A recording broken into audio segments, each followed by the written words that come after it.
All right, good morning, ladies and gentlemen, and welcome back to day 2 of the SMB Nation Spring Conference.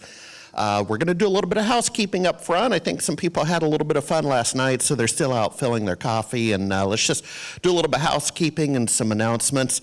But again, welcome back, and I realize for those of us in Seattle, it's a stunning day. Going to hit 80 degrees today and sunny, and it's opening day for boating, as well as a bunch of other activities. Tomorrow's Cinco de Mayo, so it's a pretty busy weekend. I appreciate you taking time out of your life to come and participate with us for SMB Nation Spring 2013. For those of you online, and we got a bunch of you, for those of you online, the weather forecast will vary depending on your location. So first of all, big shout out to Dell. Got my Dell cap on. Big shout out to Dell. Enjoyed the conversation yesterday with Dell in the keynote speech. Pretty lively conversations both on premises and online, as well as the party last night. And that's pretty cool. With the good weather, we're able to stand outside, and then they had a little fire pit out there at the hotel to kind of bring up the temperature just a little bit as the sun started to set. So that was a lot of fun. Today, we have on tap, see your email. I sent out the morning news about 8 a.m. Pacific, so see your email for some updates. We have BlackBerry talking about the Z10 in the keynote about late morning.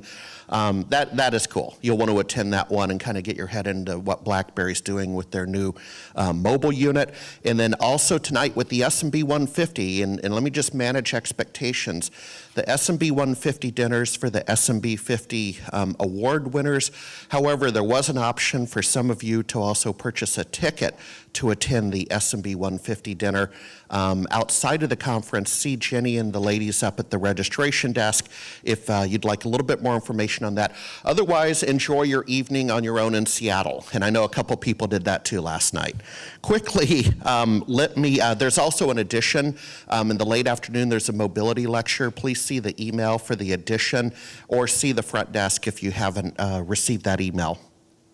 So quickly, let me just kind of highlight a couple of things from yesterday, and then we'll get Richard right up here. So we have attendees from India, Brazil, and Canada. We had the live and virtual experience. Use the SMB Nation hashtag. Huge shout out to our sponsors, including BlackBerry and Dell, our platinum sponsors. Snapshot, the market, it finished, didn't finish over 15,000 yesterday, but it sure got close, but the S&P finished over 1,600. Little snapshot from yesterday, the market crashed at our fall conference in 08, and the market surge in 13. Announcements, please take a second to check out smbnation.com, mypocketmba.com. For the revamped websites we announced yesterday, we have a new event management service we're offering to vendors called Hallmark. CloudNation.co is our sister company you can see on the floor, and the fall conference with Redmond Channel Partner Magazine will be in mid-October. Plus, the PC Pit Stop white paper was released yesterday. Get to know them out on the trade show floor. Rob's a real character. And Jenny, just perfect timing. Once again, we're going through yesterday's announcement. Jennifer Hallmark announced as the president of SMB Nation yesterday. How cool is that? That's worth a double clap. How cool is that? As well as our own Chris Bangs was promoted to vice president of sales and marketing after 6 glorious years with SMB Nation. We did a little photo essay. I'm just going to quickly slide through that. And Richard, you're on in like 30 seconds. Photo essay for our magazine, where I went, there we go. I went to a lot of computer stores, kind of got my Ansel Adams on, and it really was cool. And we have many of those people actually participating in the conference this weekend. So these are the people that are not necessarily part of any of the peer groups, part of SMB Nation, even the Microsoft Partner Program. And it was fascinating to go to 15 shops and just really feel the heart and soul of the people behind the tech sector. It's one thing to watch CNBC and see that, that NASDAQ is approaching a 12-year high, not an all-time high. That's a whole other story as to how I got to an all-time high in the late 90s, but a 12-year high. But once you get away from CNBC, much like yourself, these are the people doing the work every day. Shout out to Alice, by the way. Alice will be joining us today. She was unable to join us tomorrow, and please welcome Alice. We had Charles here yesterday. We see Don, 22 years in business. Curtis Thiel, no, you can't hide behind your tablet back there, buddy boy. Curtis Thiel, thank you for being part of our community. Seattle Laptop, the gentleman Mike was here all day yesterday. I'm sure we'll see him a little bit later today. PC Fix was here all day yesterday. Hopefully we'll be able to see some of them today. The funny thing is with the retail stores is the weekends are their busy times. Saturday's a busy day for them, so there's almost a little bit of yin and yang going there. And then finally, ACC Tech. Finally, Brandon from Bainbridge Technology Solutions, who was here yesterday. With that said, Richard, let's do it. Thank you very much, folks, for letting me catch up on the announcements. Thank you. And a good morning to everybody online. Okay, and thank you. Jay Weiss has just arrived. So those of you online, use the chat feature and the SMB Nation tag to ask your questions, and questions are acceptable throughout the presentation? Sure. Okay. Well, good morning. Thank you, sir. Thank you very much for having me here. You bet. So, I was going to call this the easy 500 steps to adding CSP to your MSP, but Harry said you only have 1 hour. So, we made it 5 steps today.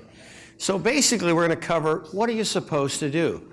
So who in the world am I? Some of you were here yesterday, but some of you folks online may not have attended. My name is Rich Reefer, and I am the CEO of Global Cloud Consulting.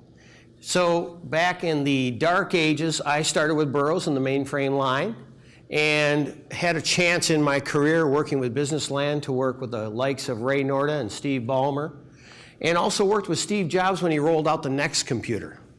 So I started my own VAR in 1991, basically 2 men and a switch, and grew it from there to about 25 million a year in 2011, at which time I sold out to my partners and went on as the VP of Cloud Practice for Zenith Infotech. And then this last year, I started Global Cloud Consulting. And then there are other options in my future as well. So first of all, I want to show you how to put your data center in the cloud.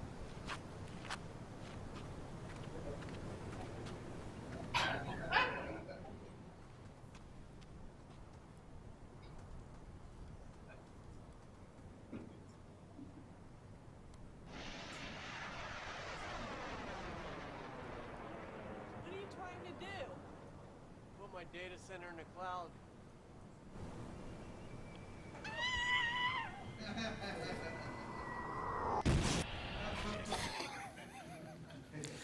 So, are you sure you want to become a cloud service provider?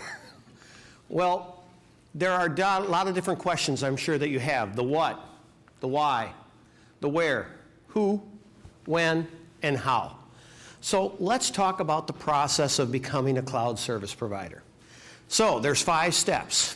First one, you're going to have to make a decision to move forward. You need to weigh out the options. You got to think differently from what you've been used to thinking. You're going to need to own that last mile. And then finally embrace what you put together. So first thing, that making a decision to move forward is extremely critical. Like they say, the journey of 1,000 miles begins with 1 step. You don't want to sit there and keep waiting. Otherwise, there will be a point in time where the cloud service providers will pass you by. So, like I talked about a little bit yesterday, do you want to continue to play with the technology, or are you ready to make some money? Now, I think by show of hands yesterday, we had most of you wanting to make money as opposed to playing with the technology. Unless you're independently wealthy, in which case you can play with the technology all you want to. So what direction? You as an MSP, are you tired of justifying your existence? We were talking to some of the folks out there that as you get things going as a managed service provider and things really start working well, you have to go back in and constantly justify your client that monthly fee. In the beginning, they saw this huge improvement. Things were breaking all the time, and you went in there and you applied standards, and you brought their antivirus up to date, and you made sure their workstations were stable and their network was working well. But over time, they're still paying the same fee, and things haven't changed for them. So it's the what have you done for me lately syndrome. So do you need to make up new reports just to justify your managed service provider? You need to constantly be thinking about, well, look at all the viruses that I protected you from last month, and look at all the patches and updates we did, that you're constantly having to justify that experience. Also, are you tired of being held hostage to technology? Now, not only from the technology and the constant updates, but what about employees? If you think about the expense, how much does a CCIE cost you if you need a high-end network engineer? 120, 150,000 a year? You know, you start looking at some of these high-end VMware experts, Hyper-V experts, to get in, to move forward just beyond the basic server stuff. Those experts cost you a lot of money, and they can hold you hostage in your own business. So, excuse me, a key thing to remember is that cloud is now. SMBs will migrate to the cloud. Now, not all of them. We talked about that. It's the 80-20 rule, that 80% of those will eventually migrate some form of the parts of their business to the cloud. We're seeing that huge interest, as I showed yesterday from some of the reports that are out there. If you think they're not going to, somebody will come in there and offer it to your clients. Your competitor is going to do it, or a young startup's going to come out there and go, hey, I don't have all the expensive overhead that Joe does, and I'm going to come in and just offer cloud. Have a lot lower support model. So I also talked about keeping your friends close and your enemies closer. That's that line of business app. Keep a close eye on it. A lot of the software providers out there are looking at software as a service as their model. If you can enable their technology first, you stand a chance to be ahead of that curve. Rich, can I make a comment? Harry in the back row. Oh, there you are. Hello. There you are, blue hat. What we're hearing, because we monitor the industry as a media company, right? So we follow the news and have a digital sign that has all the streaming news going by. And you're exactly right. What our CIA intelligence is reporting is that PSA vendors in particular, and I'm sure RMM vendors, are doing exactly that, that they're starting to say, well, hey, we can wrap the infrastructure around the line of business app, and that makes perfect sense with the PSA vendors.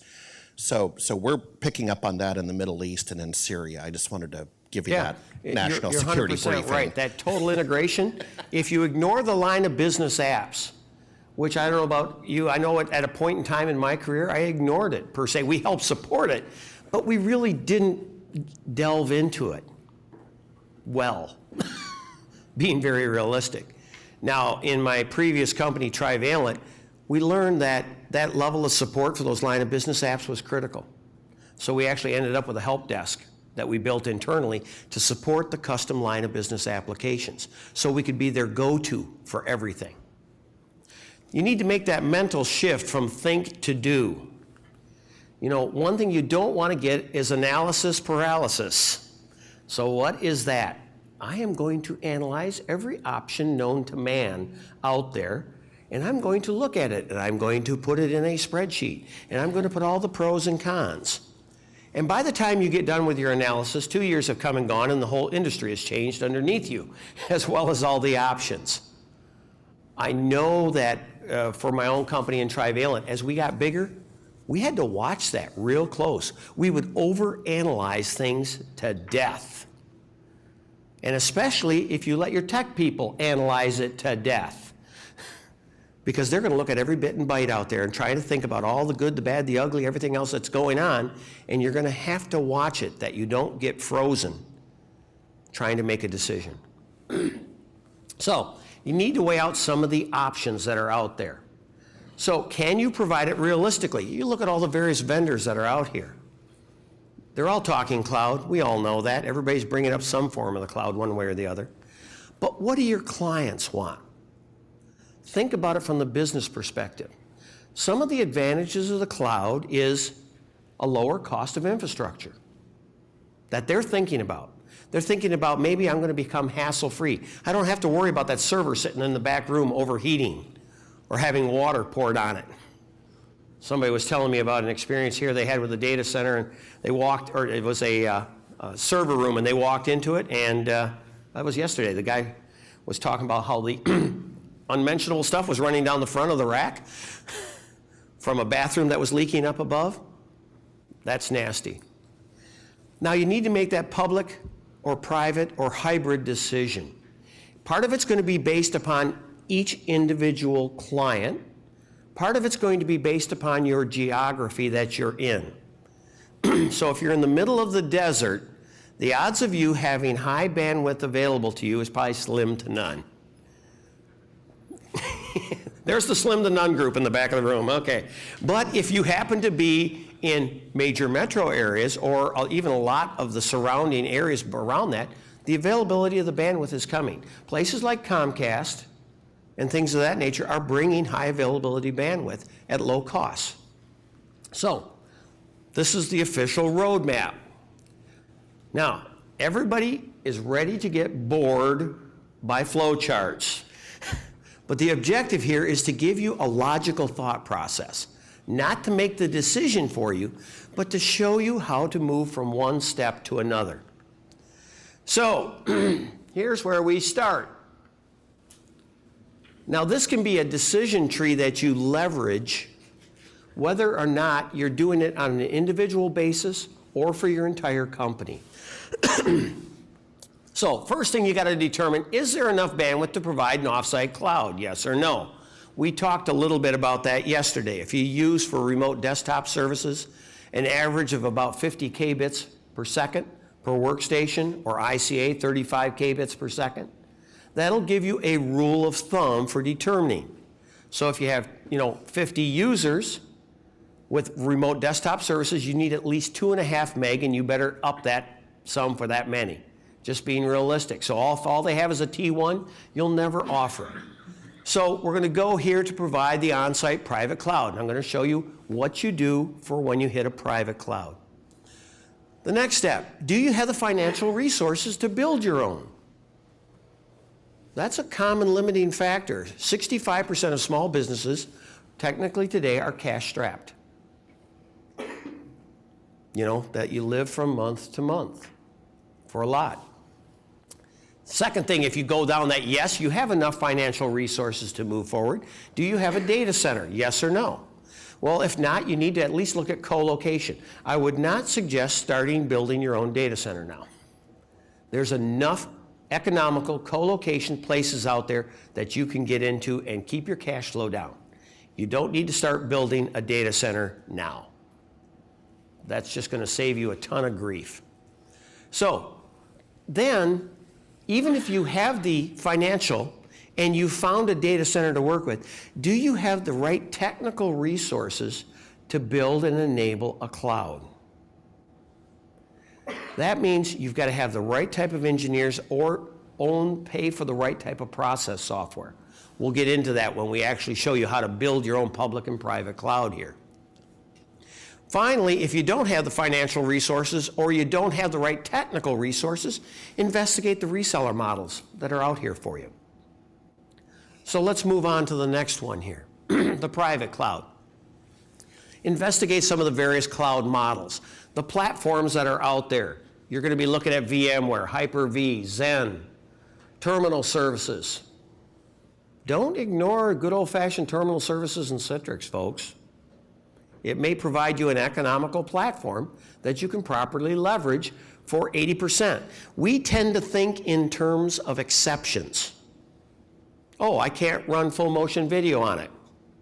You know that probably at least 60 to 70% of small businesses could care less whether you run full motion video at their site or not. So you have to weigh that out. Look at the various hardware that's out there. You're going to be working with HP, Dell, IBM, EMC, NetApp, Compellent, Equalogic, Zenith. The control system. This becomes very important. You're going to have to look at, do you build your own, or do you look at like the ones from VMware or some of the other independents out there that help you build this control panel? When you look at, yes? Yeah, a question on that. So would that include, I think I know the answer, but maybe for the benefit of the audience, would that include what Parallels is offering? Yes. And Citrix and that kind of thing? Citrix Parallels offers some of that control panel logic. Because a lot of us think, oh, cloud, I just need to know Hyper-V, and I put a VDI desktop up there, and away I go. Well, when you put a VDI desktop up there, how do you distribute applications to it? How do you push it out there? You got to think about all the same logic from that aspect. How do you make it easy to deploy new apps, to worry about the desktop if you're doing a total VDI type desktop, or you're going to do published applications? There's a lot of things to think about there. Security, how do you remotely manage this private cloud that you're going to put on site? And scalability. Is it easy to operate, easy to manage? Can you scale it without a major step increase? So what you then do is you implement a test system from the chosen model. Find out, did it work as expected? Now remember, this is a private on-site cloud. That's what this particular flow is talking about, a private on-site cloud, where you are giving cloud-enabling technologies to your client on their premise. Then you find out, did it work as expected? Well, no. Was it the whole platform? Go back through the cycle. If yes, or if no on the whole platform, fine-tune, retest, go through. Finally, when you're done, then you can build your marketing pricing models and roll out the offering. You now have a private on-site cloud. Some of these vendors out there make it a lot easier than others. Just being very realistic with Zenith Infotech, I know with their Tiger Cloud offering, that was one of the key things that they were focused on, was being able to produce a smooth, easy to roll out platform that an average engineer could implement. And it didn't take a Hyper-V or VMware expert. So build your own. Building your own public cloud or private hosted cloud off-site. Well, one of the things you need to take a look at, you're looking at all the same models, all of the same platforms, all of the same enabling technologies. The difference that comes in here is you need to think about multi-tenancy and the implications of multi-tenancy. So do you offer only private clouds, or are you going to offer public or private? It's just a thought process you need to go through and be concerned with when you're looking, especially at the control mechanisms. Do you use a common firewall? Do you use separate firewalls for each one? Do you use common switching technology, or do you use separate VLANs? Do you use a common SAN and separate processors? Or do you have separate SANs and separate processors? You need to think about all of this logic when it comes to building this type of cloud solution. Once again, implement test, did it work? And then roll it finally out. So there's a lot of work to be done here, no matter what. And from the time you start a cloud, whether you build private or whether you build public, even if you dedicate a lot of resources to it, it's probably going to be 4 to 6 months.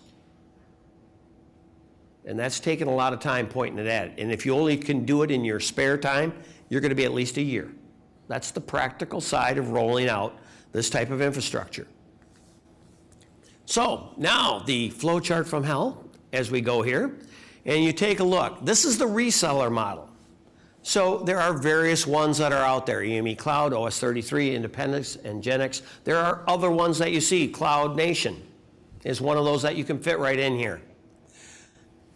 My key point first question I asked, will they sell to end users? Ever? If they sell to end users, investigate somebody else. Because if they sell to end users, their eventual goal is to potentially take over all of your clients. I'd be very, very concerned about that. Do they require long-term contracts? Now, that may or may not be acceptable to you. There's nothing wrong with a long-term contract, but you got to think about it from your model and how you're going to roll it out to your clients. Can anybody have long-term contracts right now with their managed service providers? All right. What's a typical length that you have? 3 years. 3 years? 3 years. Anybody else? 1 year? 5 year. Whoa. You must have come from telecom. T1s were 5 years. That was real typical back then. It's interesting. 1 and 3 years tends to be the most common out there for that. How many are month to month with their managed services that they're providing out here? Okay? So you have to take a look. So is that acceptable to you? If not, you got to go back and reinvestigate. Do they offer public only or private only? Now, the reason public is important is public sometimes gives you economies of scale and lower cost models versus private. So that's what you have to look at. Is the particular reseller that you're investigating, will they offer only public? Do they offer only private? If they offer both, then you don't have to worry about it. You can move on through. But if not, you say, is this a limiting factor for you? Now, some people like the fact that they can only go private. But some say, no, it's really, I like the public because I want that lower cost model for me. Then the critical question, can you make an acceptable margin? Well, we take a look at some of the other ones that we've seen out there. And 12 points of margin is not going to make you happy at all, or 10 points, or 5 points. You want to be making 30 points of margin on your cloud offering. That's where you want to shoot for. And take a look, can you realistically do it? So, the next question, are they open to supporting custom applications? Do they have a process for adapting that weird 2003 server instance that you are running right now? Have they got that capability? If not, is it a limiting factor for you? To what extent will they do custom applications?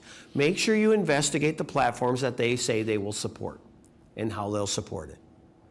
Finally, you get down to building the materials, pricing models, etc., and moving forward. You need to think differently, folks, when it comes to the cloud. Do you want to be fixing local physical servers and swapping tapes in 2016?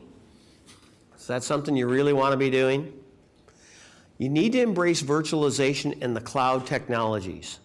That's anywhere from terminal services through virtualization VDI. You at least need to have knowledge of it. Now, I will challenge you. It's interesting, when I'm out on the road, you start talking about cloud providers and things of this nature, and they say, well, what do you run on? You know who's talking there? The technologist in the individual. And it's, if I'm talking to a business owner, it's never that way. It's the reseller that's saying, well, what do you run on? If you don't support VDI, I wouldn't want to go with your cloud offering. Why? What difference does it make what it runs on? As long as it provides the services to your end client at the speed and feed that they want with the least amount of hassle. You know, it can run on, the old PC Anywhere type concept for all you care, as long as it works, right? That's the reality of it. You got to take a look at that. It's a balancing act. Quit thinking technologists and think about business delivery. Look at how the product is actually delivered to your end client and the hassle factors you have to do to implement a new application, to expand storage, to do other options. So, this leverage, beware of that not built here syndrome. To give you an example, for those that are in telecom, we had my old company, Trivalent, we had a wide area network with a grocery store chain, and it was all MPLS. It was a nice, solid MPLS network. And a bigger firm came and bought out the grocery store chain. And they had frame relay.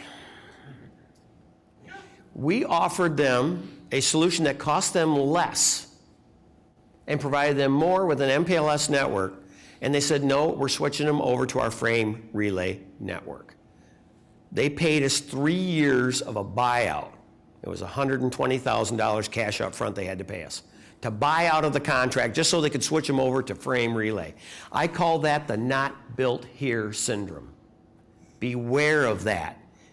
And you as business owners can get caught up in it just as much as your techs.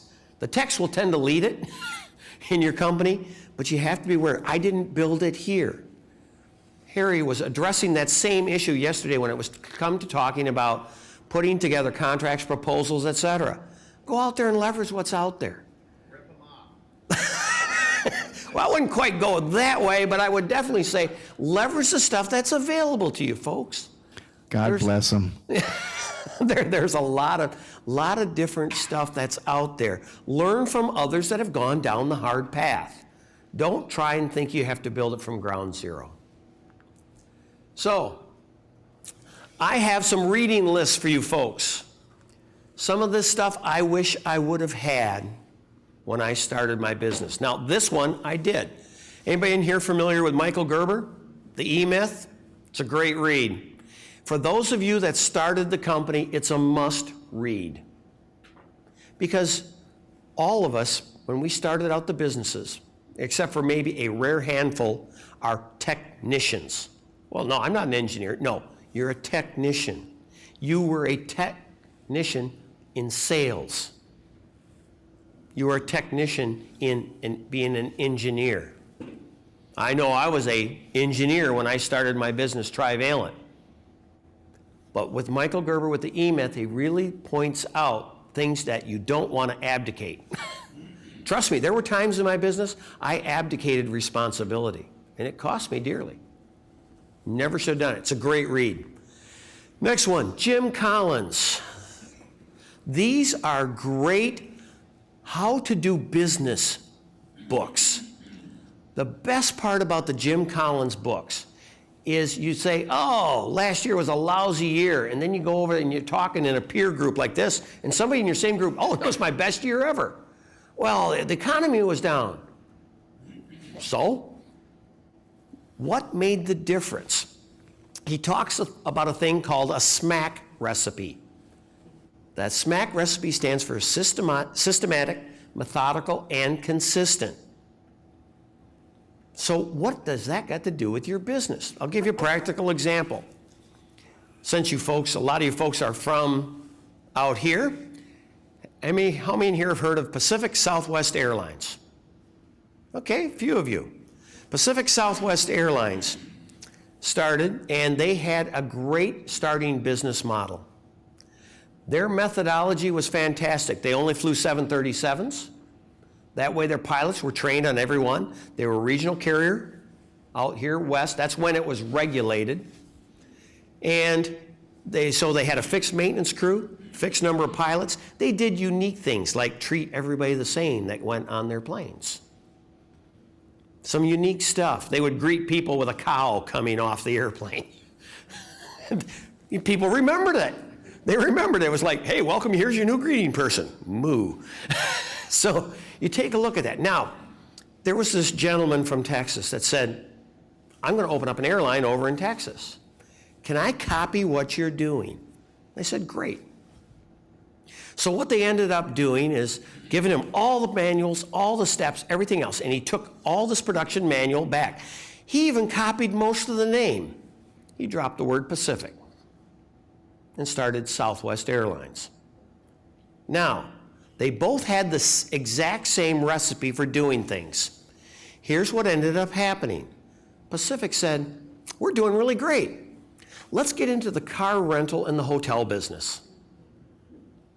And they tried and failed miserably. Oh, let's change our planes. Let's get some L-1011s. Anybody know what the L-1011 was? That was an international plane. They were a regional carrier, folks. Their stock went down and down and down and down until it was acquired by US Air. And where's Southwest? Well, up until the recent merger, they were the #1 airline. So Southwest stuck to their recipe.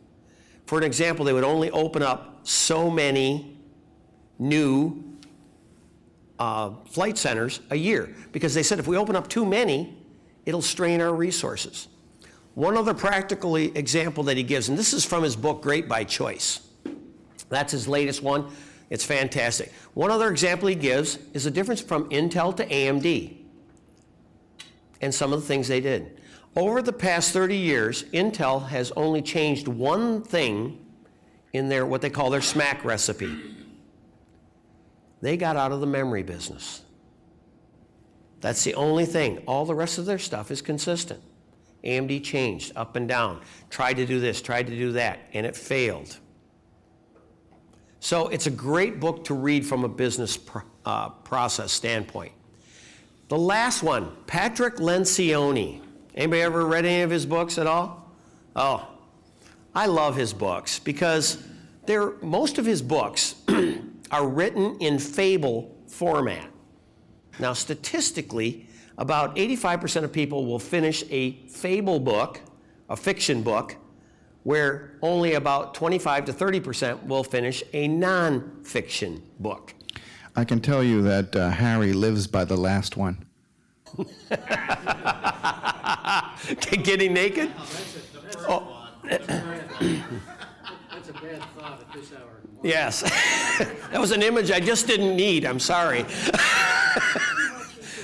Too much information, I agree. But his books are fantastic. They're a great read. They tend to be set in technology.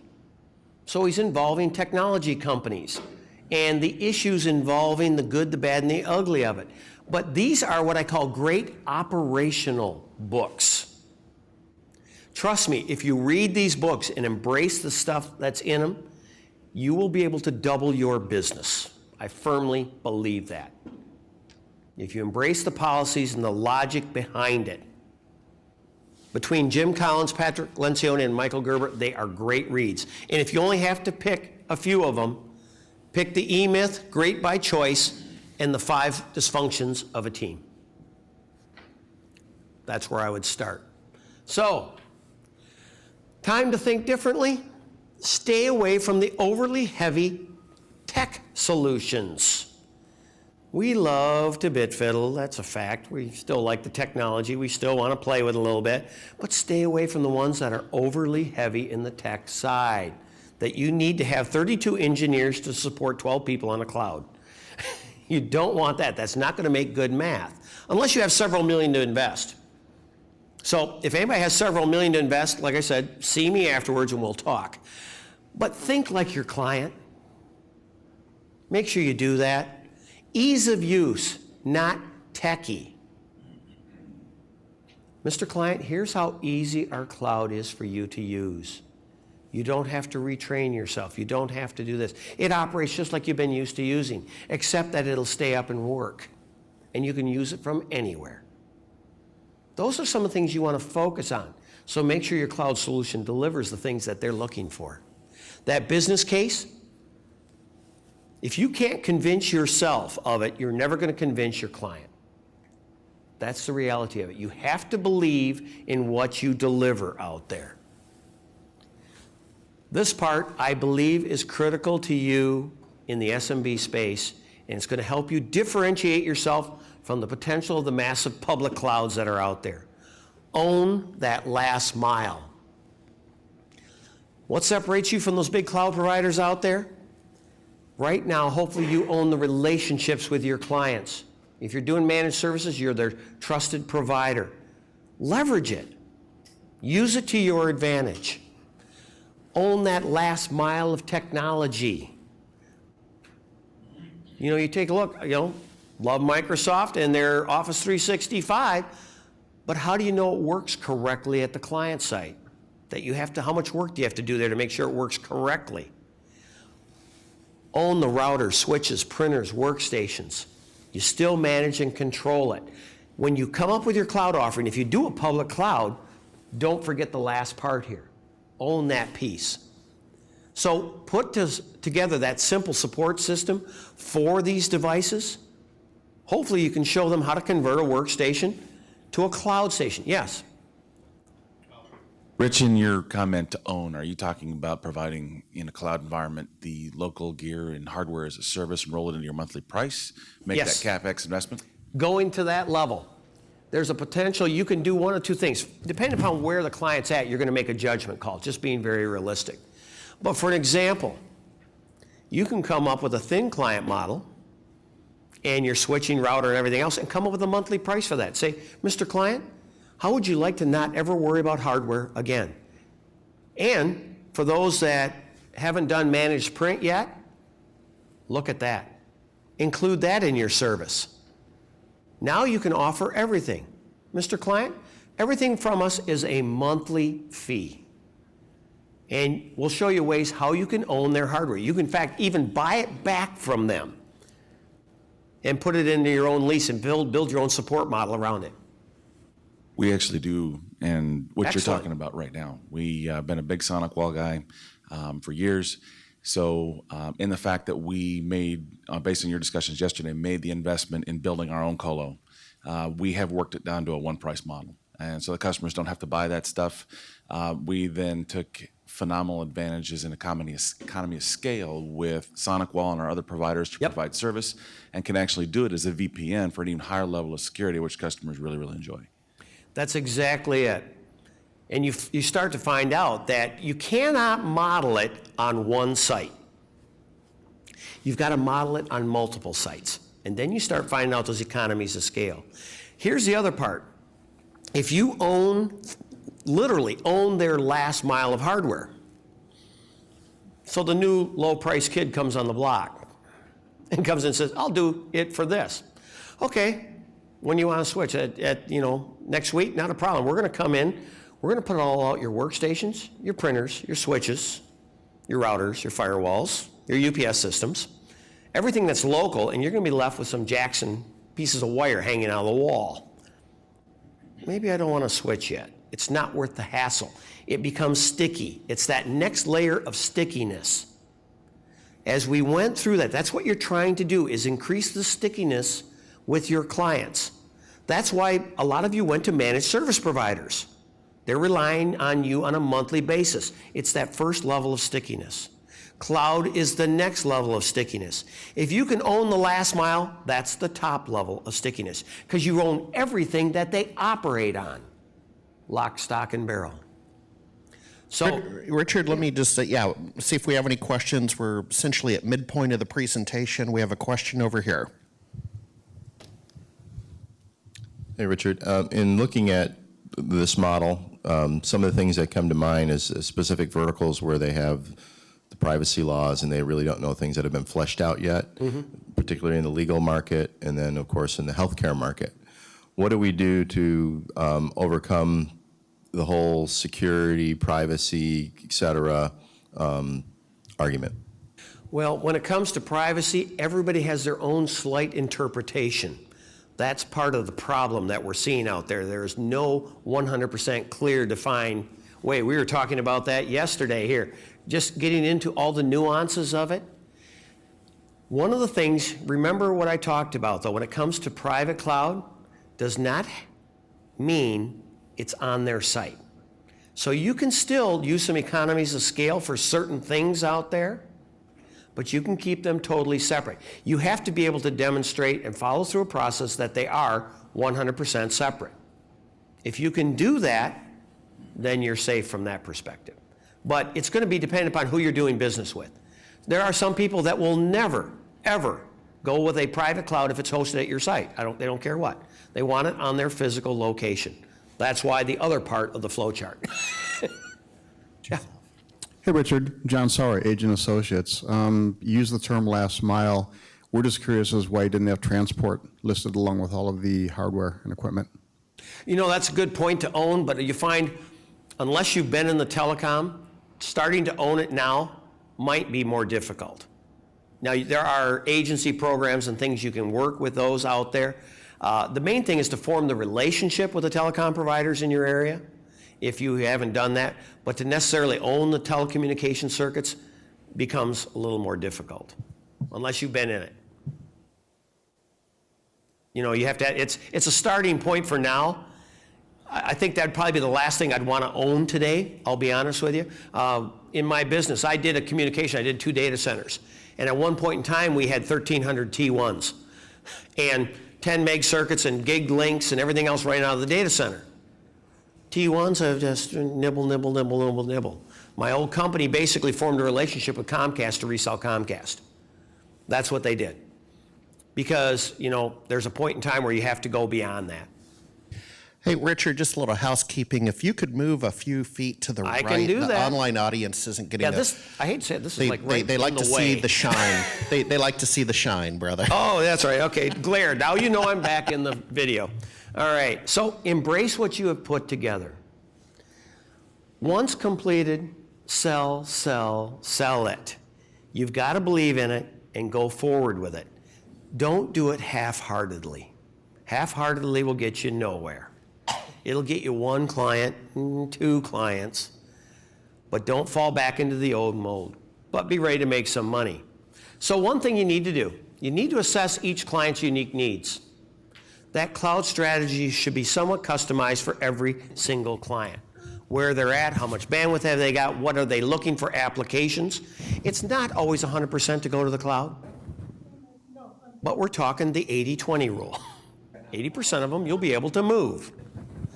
So, you need to assess each client's needs, understand their goals.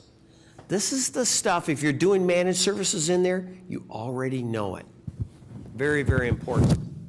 Build it. Build on their existing infrastructure. Once again, you know what they're running on. You know the switches, you know the routers, you know the workstations, things of that nature. You can build a cloud strategy around your client's existing infrastructure, showing them ways to preserve their capital investment, and then eventually migrate to your total hardware as a service model that you'll want to include in your portfolio. But show the business reason for doing it.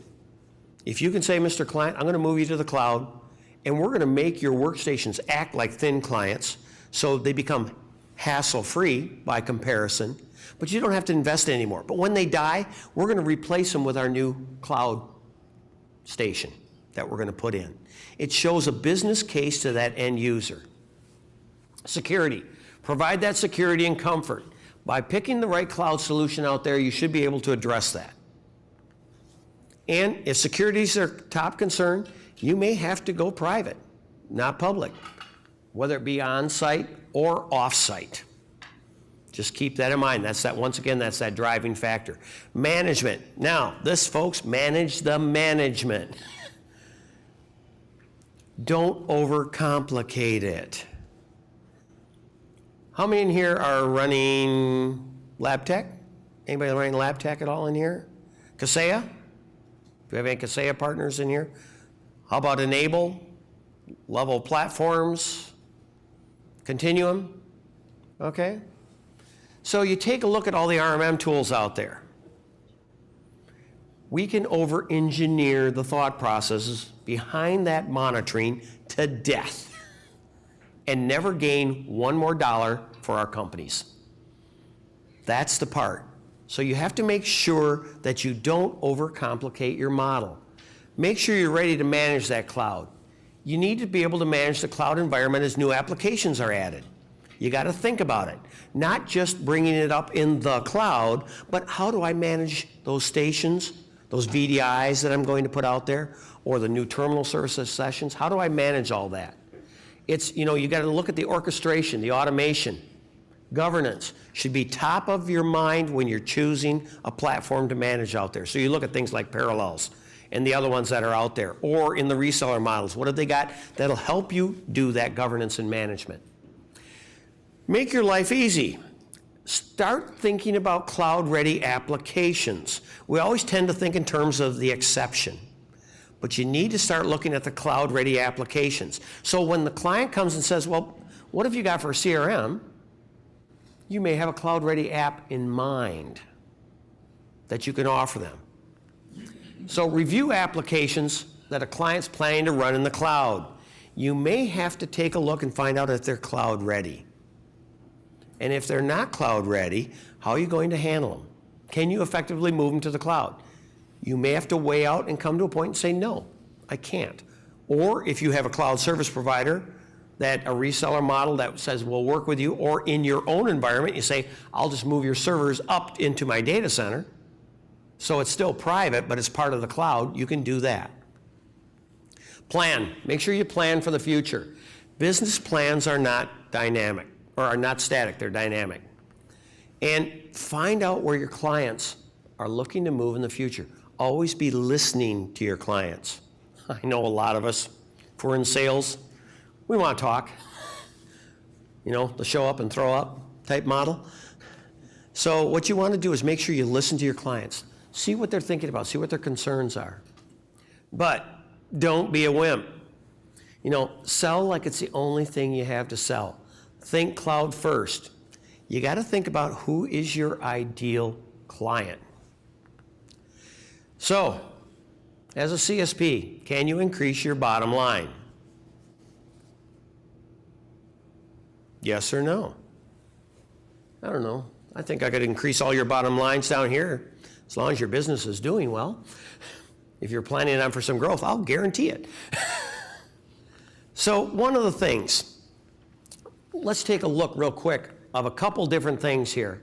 And this is a thing called the Rule of 78 that I'm going to show you. And we're going to talk about private cloud, public cloud, and reseller cloud models. I'm going to break down a simple level pro forma for these models. So, with that in mind,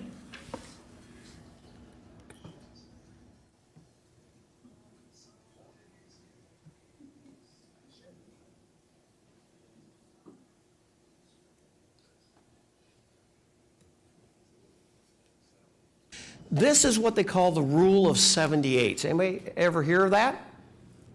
Oh, good. Some of you have heard about the Rule of 78. For those that have not, here's the real value. If I go in and I sell you a contract at the beginning of the month for $1, and you go, oh, that's worth it, I'll pay $1. And the next month I go and sell you one for $1. And I keep doing that every month. Now, at the end of the year,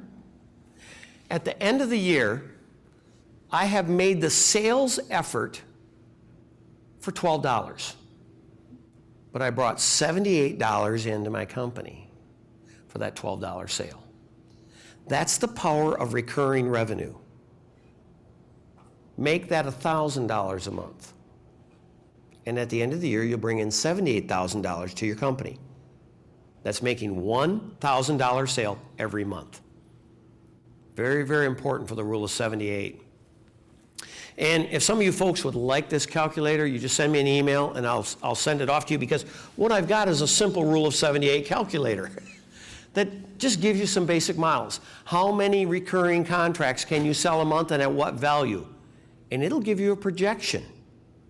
It's a rough projection, folks, but it gives you an idea. As you say, I can sell a $500 a month. I can sell 2 contracts, one at $12 and one at $800 every month.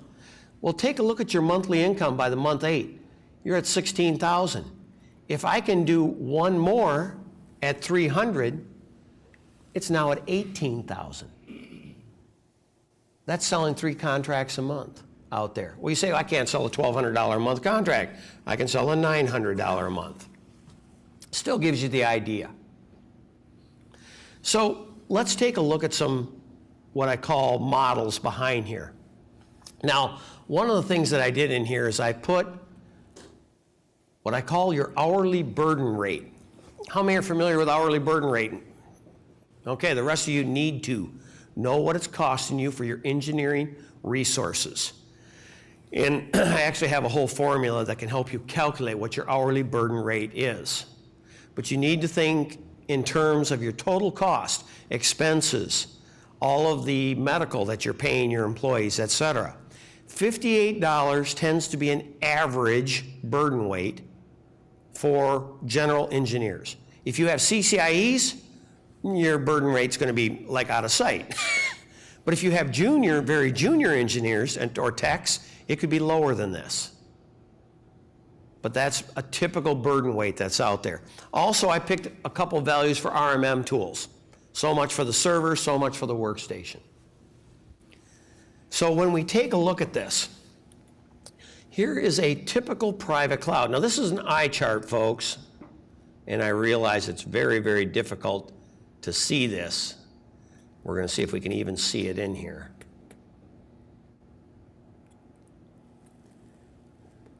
I'm going to make it a little bit bigger and we'll work our way down. If you take a look at the top, if you want to have a private cloud and own the entire private cloud on site, you think about the cost for the firewall. I put a cost for a 48-port switch in here. The cost for 20 thin clients, the cost for 24-inch monitors, print servers miscellaneous. You can make it with whatever you want. If you want to put printers in there, put your printers. You get the idea. I'm not here to fish for you. I'm here to teach you how to fish. and hopefully own a piece of the pond when you're done. So part of it is, if you take a look at the wireless access, it's this cost. Now, here's the thing. Leverage that time value of money. There is a thing called a factor that you need to look at, and that factor is a lease factor, and you can work with your lease companies. They will tell you what a 36-month, a 60-month, a 24-month lease factor is. And that lease factor is a simple multiplier. So whatever you have to invest in this case, $15,000 in hardware, works out to a monthly payment of $519. The cost per workstation is about $25 a month. That means I can supply to my clients, my cost is $25 a month for their entire on-site hardware. That includes the router, the firewall, everything. Now, down here, this is the private cloud side. Well, you don't need any local firewall and switch because the stuff's on site. So a basic SAN, a BDR appliance, maybe VMware entry. Yeah. Question on your lease factor and just coming to scalability, and I'm probably jumping a bit ahead here, but when you approach for financing, and you're a smaller organization or you're building up, getting approved for a couple leases is not a big deal. Now, if this is going to scale, you're going to end up with a lot of debt on the books if you are using this to avoid CapEx for every new onboard. Exactly. So from a point of scalability, is that cost factor going up and down? And from the admin standpoint of what you have to do as far as an organized set of books to be able to carry a large debt load versus revenue? I ran across a lease company that's doing some interesting leasing. Marlin, familiar with Marlin out there? They actually have a program that they're working on with some of the resellers where they will leverage your end client's credit. And what they'll do is they will invoice the end client for all your services and cut you back the monthly check. The difference is when they're done, you own the hardware. That's a very unique thing that I ran across. So you may want to talk to Marlin Leasing about it. That's a very unique way of approaching it. So what we did is just put a couple processor nodes in here, things of this nature, and the cost for workstations at that level for the main site's $29, so it's about $55 a month. So what I did is I put in here a monthly cost for the operating system. Let's say you're doing VDI. VDI is about $9 a month, unless you get to the new enterprise model, what's supposed to be is about $30. I don't know, has it been released yet? Can anybody tell me? Microsoft was supposed to come out, I talked to them directly, with a model where you can get a Windows 8 license if you're in their enterprise group for about $50 or for about $30 a year, as opposed to the $100 a year for the Windows 7 VDI license. Here's your software cost for applications if you're using SPLA. How many are using SPLA right now?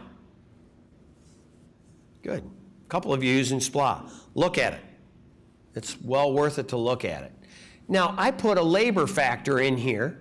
That labor factor is basically taking the 0.1 times the $58. So if you change this formula in here, away you go.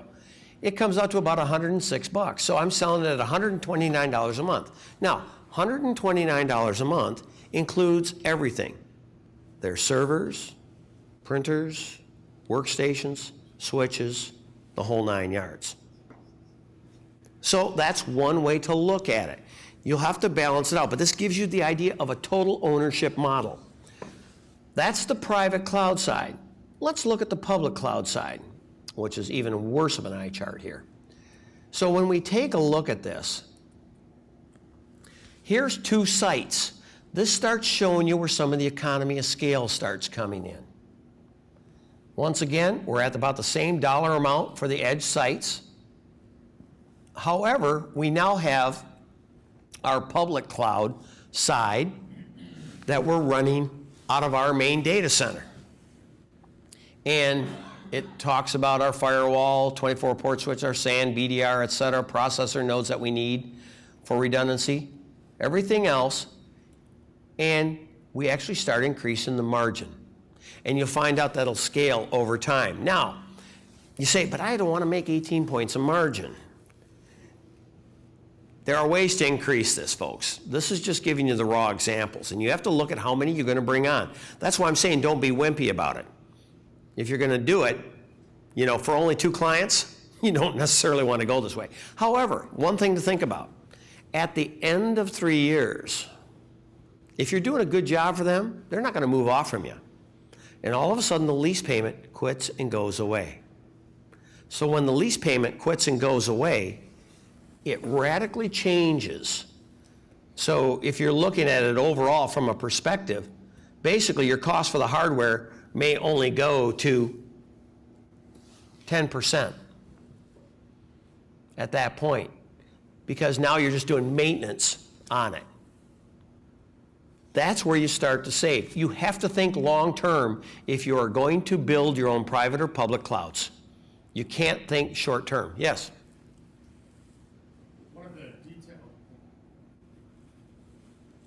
So a lot of us that are used to premise are used to thinking in terms of gigabit and 15K rate arrays, and maybe 10 gig now. And one of the things not to overlook is the bandwidth is always the bottleneck, and you don't have to build out the back end the way you're used to thinking.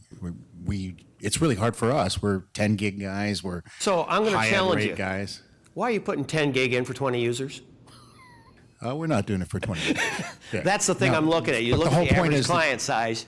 it's going the other way. Yeah. You do need to build out a robust back end, but you don't have to think the way you did about That's 10 exactly it. gig. You don't need to think about the speeds and feeds to the workstations because it's all contained locally. You're thinking a different speed and feed because you're thinking screen feeds and keyboard feeds and print streams. Those are the 3 things you need to consider from that side. Let's take a look at a reseller model. This is giving an example. So we use the exact same thought for the workstation end. And I picked one of the reseller models out there. And the cost for everything, for the filing services and for all the applications, everything else, is a cost to you of about $51 each. Same labor in there, you can make 23 points of margin selling it at 109. So there's some advantages to look at that model. Now, the downside is after 3 years, you're still going to be making the same margin. So, I know, we're at the end here, folks. Have a question from an online viewer. Yep. Let's see. Encoding, will spreadsheet and slides be available? I'll make the spreadsheet available, and the slides, I have a PDF of that I can make available to you guys. So you can see the flow charts and things of that nature. Yep.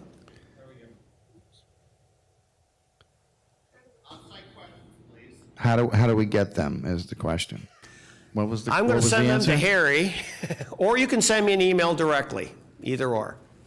Yeah, actually, the PayPal account is harryb@smbnation.com. $99, and you'll get the you got to watch content, Harry.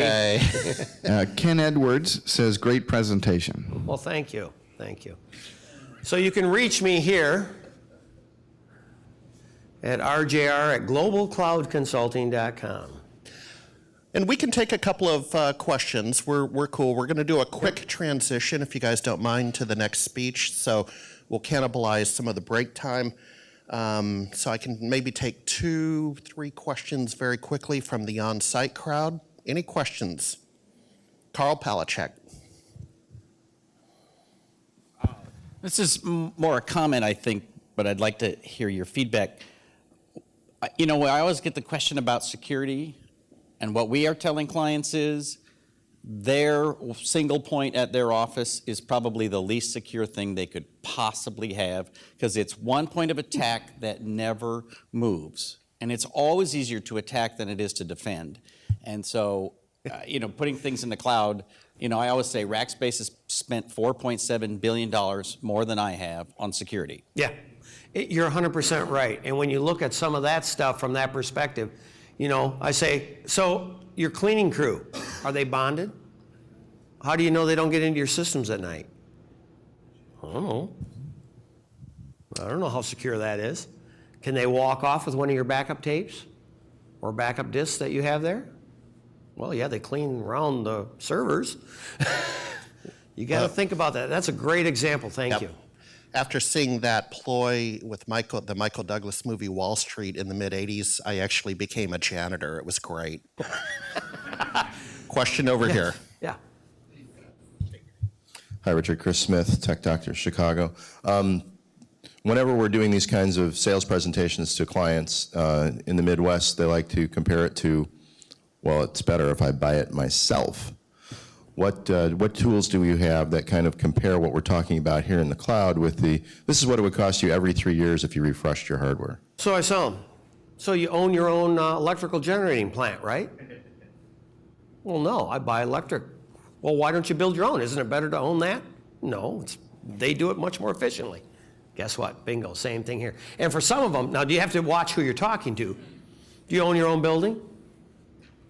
Some of them do. If they own their own building, they have a logical reason for it. They already know about it. There was an advantage to them. But it cost them a lot of money to get into it and to maintain it. It's a long-term reward for them coming back. Do you get, when's the last time you made money selling your 8-year-old server? Not very good. Not very good on that. So you have to weigh that out. Okay? We'll take one more question, a bit from Delhi, India. We'll have the final question. Quick Also, during the transition. break time, I'll be available for you folks if you want, and we can talk about, show you some of the cloud models that are out there if you'd like to see one. Yeah, my name is Abhijit Chatterjee from India. You spoke very well and gave a lot of information about, building a cloud solution in premise and on the cloud in customer premise. One thing I just want to ask you that what is the security issue we need to think about it, whether it's in customer premise or we build our own cloud solution and we provide them the solution. The threat I am talking about is the internal threat. The security challenge within the organization. I mean, there are a lot of issues and there's a lot of cases happened that within the organization, actually employees, take out the data, customers' data, or pull out a lot of information from the premises. So what kind of security measures we need to take care so that we can ensure that the customers' data will be secure and safe? What do you do to ensure that with the cloud? One of the things you have to take a look at is based upon the services and the process. If you're building your own, you have to look at your own internal processes that you build for securing that data. If you go with a reseller, you have to look at what guarantees they give you and how their methodologies is for securing the data. So it depends upon where it's coming from as to what guarantees you can finally give your end client. If you build it yourself, you provide those guarantees. You have to think about those processes. If you go to a reseller, they've thought about those processes, hopefully, and can address it for you. Does that help? Okay, so All right, well, Richard, thank you very much. everybody. Richard?